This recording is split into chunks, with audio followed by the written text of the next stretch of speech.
सत्कार योग प्यारी साथ संगत जी, प्यार और सत्कार से कहना दान निरंकार जी। साथ संगत जी, कहा भी जाता है कि जैसा कर्म करेगा वैसा फल देगा भगवान।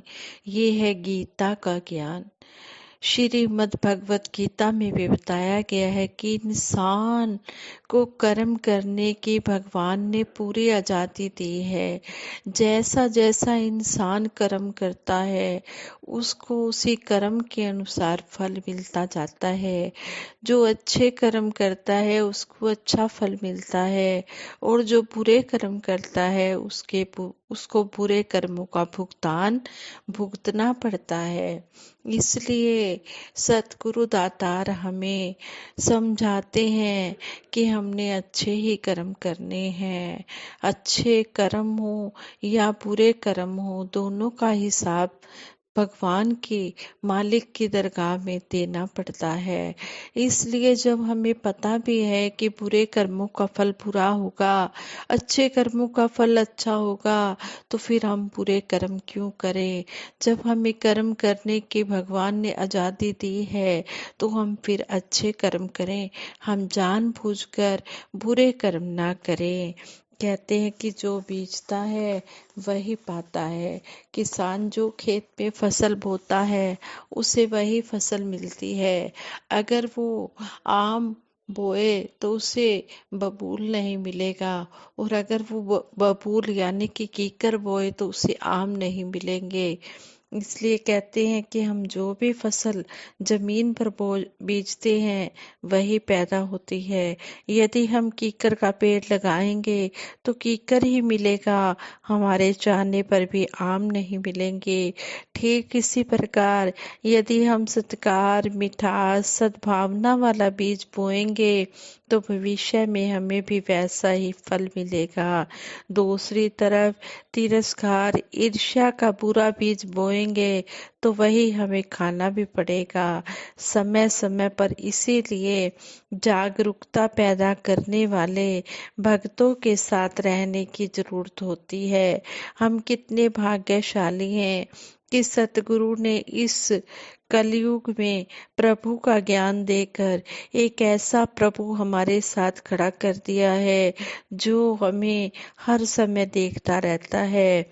हम फिर भी महसूस ना करें तो फिर जिंदगी संवारने को अवसर फिर कब मिलेगा। ये मनुष्य जन्म ही है जिसमें जीव चेतनता से और सावधानी से काम ले सकता है। किसी समय जब किसी लालच में या अहंकार में आकर कोई बुराई का बीज डाल देते हैं तो वो भी समय आने पर हमारे सामने ही आ जाता है। बाद में हम घबरा जाते हैं और सोचते हैं कि हमारे साथ ऐसा क्यों हुआ, ऐसा होना नहीं चाहिए था। दो बड़े व्यापारी मिलकर काबुल में पैसों का लेन देन का व्यापार करते थे। उनमें से एक व्यापारी बीमार हो गया। 2 महीने बीत गए, वह ठीक नहीं हुआ। दूसरे व्यापारी ने सोचा मुझे यूं ही इसे आधा हिस्सा देना पड़ता है, क्यों ना इसको मार दिया जाए। उसने डॉक्टर को रिश्वत देकर उसे जहर का टीका लगवा दिया। कुछ दिनों के बाद वह व्यापारी मर गया। दूसरे व्यापारी ने मरने वाले के परिवार को कुछ हिस्सा देकर उसका हिसाब खत्म कर दिया। परंतु कुछ समय बीतने के बाद उसकी स्वयं की पत्नी भी गुजर गई। अब उसके पास पैसा तो बहुत था पर उसे संभालने वाली कोई संतान नहीं थी। इसलिए उसने दूसरा विवाह कर लिया।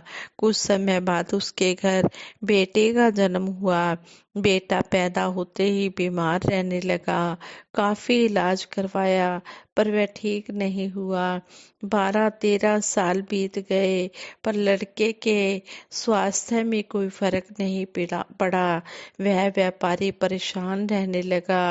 वह व्यापारी सोचने लगा इतना पैसा लगा दिया पर बेटा अभी तक ठीक नहीं हुआ, क्या करूं।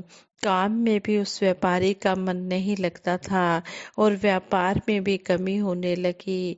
एक दिन इसी सोच में डूबा हुआ वह अपने बेटे के पास बैठा, दुखी हो रहा था। कहने लगा, बेटा, इतना समय हो गया है तेरा इलाज करवाते करवाते, पैसा भी पानी की तरह बहा रहा हूँ, फिर भी तुम ठीक नहीं हो रहे हो। मुझे तो यही चिंता खाए जा रही है।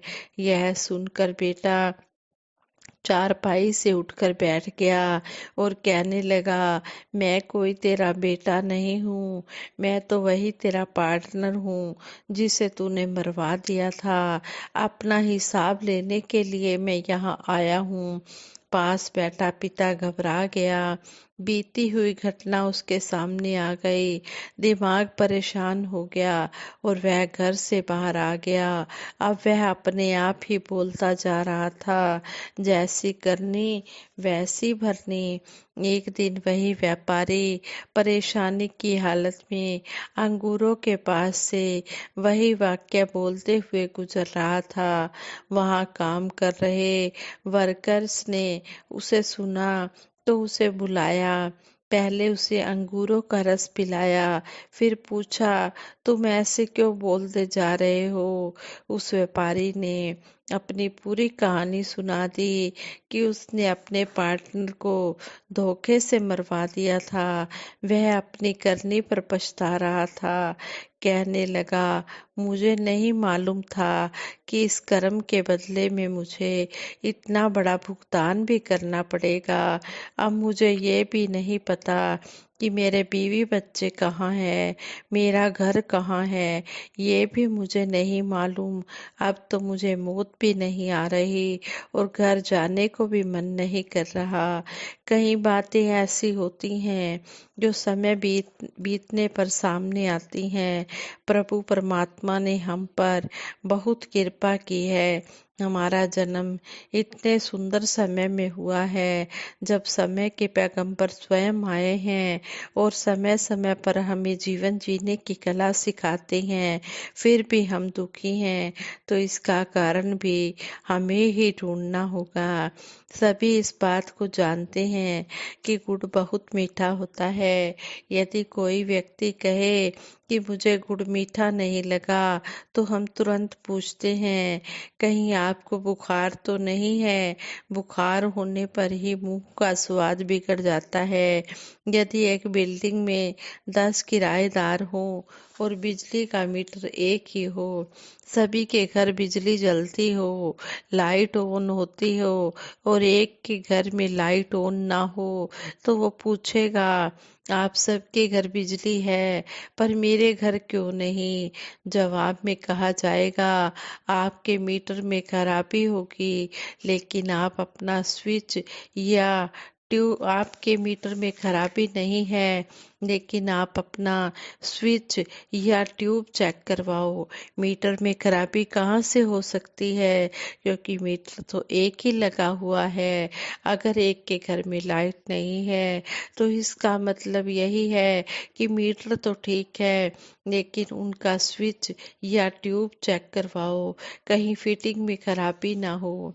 इसी तरह जो मनुष्य सतगुरु की शिक्षा पर चलते हैं, उनके बताए रास्ते को अपनाते हैं, वे कहेंगे हम तो बहुत खुश हैं, सुखी हैं, संतुष्ट हैं।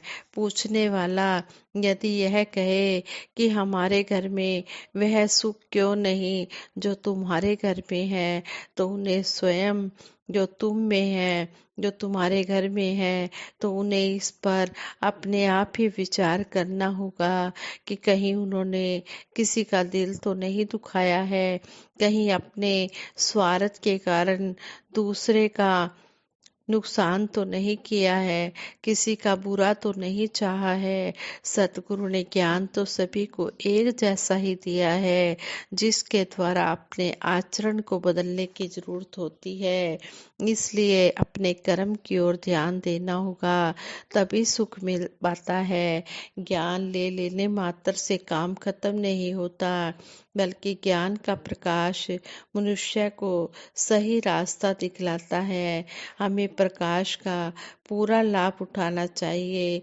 हम पूर्ण सतगुरु के शिष्य हैं। हमारा जीवन प्रकाश युक्त मीनार की तरह होना चाहिए।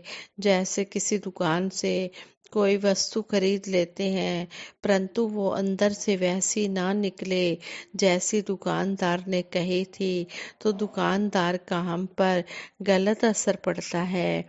इसी तरह ब्रह्मज्ञानी कहलाने वाले व्यक्ति का जीवन सुंदर व आदर्श ना हो तो दूसरों पर इसका बुरा असर पड़ता है। जैसे कोई कलाकार सुंदर मूर्ति बनाता है, देखने वाले तारीफ करते हैं और कहते हैं, वाह, किसने बनाई है।